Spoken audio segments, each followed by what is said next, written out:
Petite vidéo actualité les gars. Kylian Mbappé aurait annoncé au Paris Saint-Germain qu'à l'issue de cette saison, il ne continuera pas avec eux. Et dans la foulée, il accepte le contrat proposé par le Real de Madrid. Donc, Kylian Mbappé sera transféré, il va quitter le Paris Saint-Germain pour le Real de Madrid librement. Donc le Real de Madrid n'aura pas à dépenser, à payer une clause libératoire ou bien à acheter le joueur. Il va librement au Real de Madrid. S'il vous plaît les gars, abonnez-vous à la page. Surtout partagez cette vidéo au maximum car j'ai beaucoup trop de choses à dire. Kylian Mbappé accepte un contrat beaucoup moins alléchant que celui proposé par le Real de Madrid en 2022. Parce qu'en 2022, je pense que le Real de Madrid n'avait que Karim Benzema et qui était vieillissant ou bien en partance. Et Vinicius et Rodrigo n'avaient pas encore atteint leur plein potentiel. Le potentiel qu'ils ont aujourd'hui, footballistiquement parlant, ils ne l'avaient pas encore atteint. Donc le Real de Madrid était en train de chercher activement quelqu'un pour remplacer Benzema, qui venait tous de remplacer Ronaldo.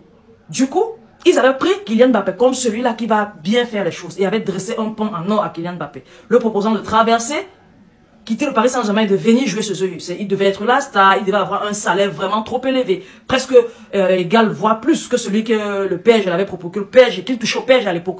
Mais Kylian Mbappé avait décidé de prolonger encore au PSG.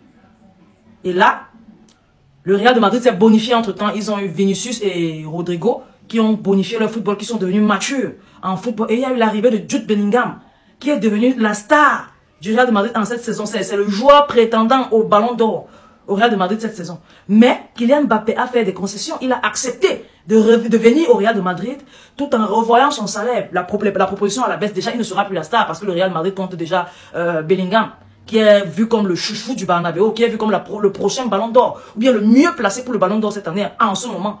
Et il décide de revenir en s'alignant plus ou moins au type de salaire proposé à Bellingham, Rodrigo et presque à toute l'équipe. Donc il vient humblement, tout en sachant qu'il ne sera pas la star. Et que s'il veut être la star, il doit prouver sur le terrain. Il doit conquérir le cœur des supporters par son football et accepter d'être la star et peut-être devenir la star. Maintenant que le Real s'est renforcé en attaque, que le Real a un bon milieu de terrain, que le Real a une belle défense et un bon gardien, Thibaut Courtois qui est en train de revenir de blessure. Comment est-ce que nous, le FC Barcelone, on vit ça? Franchement, pour moi, il y a de quoi s'inquiéter. Il y a de quoi s'inquiéter parce que Kylian Mbappé est une star confirmée. Vinicius et Rodrigo le sont aussi. Jude Bellingham qui est arrivé, l'est aussi. Quand vous voyez l'attaque du Real de Madrid, ou bien même l'équipe du Real Madrid, vous regardez celle du Barça, vous vous dites, waouh, je me demande comment est-ce qu'on va faire pour gagner, ne serait-ce qu'un seul prochain Classico. Mais pour moi, je me dis, pour l'année prochaine, ils pourront encore nous malmener. Parce que nous sommes une équipe qui est vraiment en train de se chercher, qui est en train de trouver, de chercher ses marques, de chercher son repère et d'essayer de bien faire les choses avec des jeunes pépites. Pour moi, en attaque, on a de très bons joueurs qui ne sont pas encore confirmés. On a Lamine Yamal qui avance footballistiquement parlant à pas de géant. Il a déjà commencé à planter but sur but et match après match, il a déjà commencé à mettre des doublés. Il est très bon dans ce qu'il fait, que ce soit dans les PRC, que ce soit dans les dribbles en effaçant en 1 contre 1, que ce soit dans des centres, il est vraiment très bon et il commence à être très lucide devant le goal. Et il marque déjà des très beaux buts. On a Victor Roque qui est arrivé, il est très jeune, il a 18 ans et il a déjà commencé à bien marquer. On a Lewandowski qui est en partance et puis on a même les milieux de terrain tels que Pedri, Gavi qui sont intransférables. Et il y a Frenkie de Jong bien sûr qui est, je ne vais pas dire en partance, des équipes sont en train de proposer de l'acheter, mais la tendance du joueur est de rester.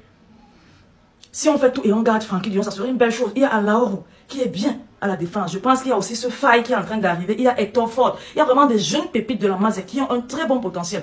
On espère juste que, comme ils sont rentrés dans l'équipe première, qu'ils continuent comme ça, qu'ils continuent de briller, qu'ils ne font pas comme Alejandro Balde qui était en train de briller, en train de donner le meilleur de lui. Quand Jordi Alba était là, qui était en train d'évoluer jour après jour quand Jordi Alba était là. Maintenant que Jordi Alba n'est plus là, on a comme l'impression qu'il regrette. J'espère que cette façon-là de faire ne va pas contaminer les autres et que les autres vont vraiment avancer. Parce que quand on regarde tous nos joueurs, tous ces joueurs-là, et on a aussi un bon goal. Quand on regarde tous ces joueurs-là, il va falloir compléter tout juste un peu, peut-être en vendant certains joueurs qui ne sont plus au top niveau à mon avis, tels que le défenseur Jules Koundé. Il est bon, mais pas assez bon pour être au Barça. Mais pas assez bon pour être au Barça qui rivalise avec le Real de Madrid que je vois qui est en train de se former là. Pour moi, on a une très bonne chance de faire face au Real de Madrid et même de recommencer à leur battre régulièrement. Mais pas l'année prochaine. Peut-être l'année prochaine et je suis très sûr l'année qui suivra. Donc pour moi, que Kylian Mbappé arrive au Real, que Kylian Mbappé n'arrive pas au Real, le Barça a une équipe qui pourra rivaliser, qui pourra empêcher le Real Madrid de briller. Ça, je vous le rassure. Peut-être dans 1 an, dans 2 ans. On laisse passer l'année prochaine. Mais l'année qui suivra, nos joueurs seront très mûrs. On aura le retour d'Ansu Fati. Je vois comme il est en train de prendre du muscle, de vraiment redevenir celui qu'il était là. On prie pour lui. Et on prie vraiment qu'il devienne le joueur qu'il était. Donc ça sera ça pour l'affaire Mbappé. En Liga. Ça sera une bonne chose pour la Liga. Mais bon, pour le Barça, nous on est Barcelone. On regarde seulement ce qui concerne le Barça. En ce qui concerne le Barça, on a appris aussi qu'il y a une réunion entre les agents de Ronald Araujo et Deco. Et la tendance est que Ronald Araujo veut plutôt prolonger.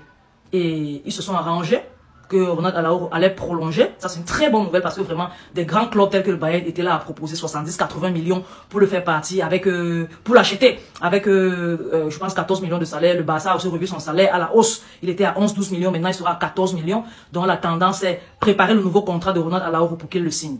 On a aussi Frenkie de Jong, qui a des propositions des clubs tels que Manchester United et Chelsea qui proposent des sommes près de 100 millions. Mais sauf que ce sont des clubs qui ne prétendent pas à la Ligue des Champions. Donc l'année prochaine, il est presque sûr que ces clubs ne joueront pas la Ligue des Champions. Je ne pense pas que Frenkie de Jong ira dans un club qui ne jouera pas la Ligue des Champions. Parce que pour ça, il va rester au Barça. On a aussi Tottenham qui joue la Ligue des Champions mais qui propose dans les 70 millions d'euros. Le Barça dit qu'il n'accepte pas une équipe qui propose moins de 100 millions d'euros pour Frenkie de Jong. Mais le truc triste avec le contrat de Frenkie de Jong, c'est que le Barça propose un salaire à la baisse, un salaire de 15 millions d'euros qui est de 7 millions d'euros moins que ce qu'il touche actuellement. Donc ça sera un peu ça, la petite délicatesse. Je ne sais pas s'il va accepter ça. Bon, on prie le Seigneur qu'il trouve une solution pour cela et vivement qu'on ne discute pas toujours comme ça et que la fin du contrat arrive, la fin de son contrat arrive, qu'il n'a pas toujours prolongé et qu'on ne l'a pas vendu. L'on devra le perdre. Il pourra partir librement ou bien alors ça sera encore beaucoup trop difficile pour le Barça et ses agents de s'entendre. On a aussi le cas de Rafinha, qui est un bon joueur.